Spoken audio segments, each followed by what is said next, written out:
Republican voters across the state will be called on to resolve intra-party squabbles fueled by state leaders.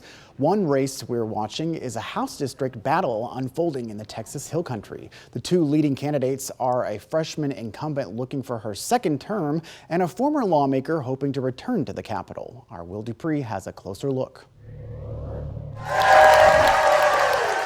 On the first day of early voting, Governor Greg Abbott made a big show of support for Representative Ellen Troxclair. I need you to go vote. After firing up the crowd and taking photos, the two Republicans even went to vote together. The governor is campaigning across the state for candidates who back his efforts to let families use public dollars to pay for private education. I know that I can count on Ellen to support not just the agenda that I'm trying to work on, but most importantly, she supports the agenda of her constituents. Troxclair says she'd keep pushing for school choice if voters send her back to the Capitol. We have got to make sure that we, the taxpayers and leaders, are doing what is required of us to get those children to a place where they're set up to succeed in life. The race is over the sprawling House District 19, which spans west of Austin to Burnet and Fredericksburg. Troxclair is like other Republicans whose vote to impeach Attorney General Ken Paxton unearthed a primary challenger.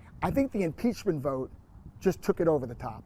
And I said, we have to make a change. Kyle Biederman retired as a state rep 2 years ago and now is mounting a political comeback. I couldn't sit home and let somebody part of the Austin swamp that lives in Austin represent not only me, but my constituents. It's a duty. And I really care about my constituents. Both candidates listed the border as well as water issues as some of their top priorities. And now voters must decide who's best to take those on and represent the Hill Country. Will DuPree joins us now. You found that this race in the Hill Country is also picking up on another trend we're seeing with other Republican primaries in the state, right? One name that gets mentioned a lot on the campaign trail, particularly in this race, is Dade Phelan. He's the Speaker of the Texas House of Representatives. Kyle Biederman has tied Ellen Troxclair and Dade Phelan together, saying that her previous support of him should disqualify her essentially to run and get another second term in office. What's going to be interesting is whether there's any kind of animus among Republican voters at large against Dade Phelan and how that might affect Ellen Troxclair and her bid for this second term. Something we'll have to watch and see. Now, many of these Republican House races are focusing on who's more conservative between the incumbent and the challenger. How are the candidates in this race trying to differentiate themselves from one another? At that event that Ellen Troxclair had with Governor Abbott, she pointed to a number of policy successes that she says she's had in these last 2 years or so. I mean, again, this is her first term in office, but she said, she delivered on promises on lowering property taxes, on banning gender-affirming care for transgender minors, and also preventing transgender athletes from competing in college sports levels. She says there's more work to do there, and she would like to go back to the Capitol for that, of course.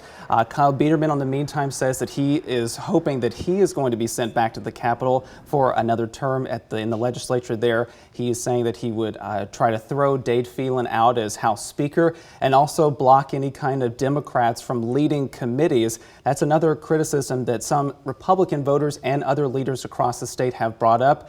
We will see who emerges from this race and many, many others throughout the state. Certainly a lot to watch. Thanks a lot, Will. Yeah.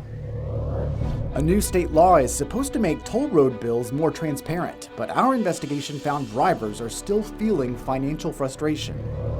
And later, self-driving big rigs hit the road. How one highway could bring major changes to truck traffic in Texas.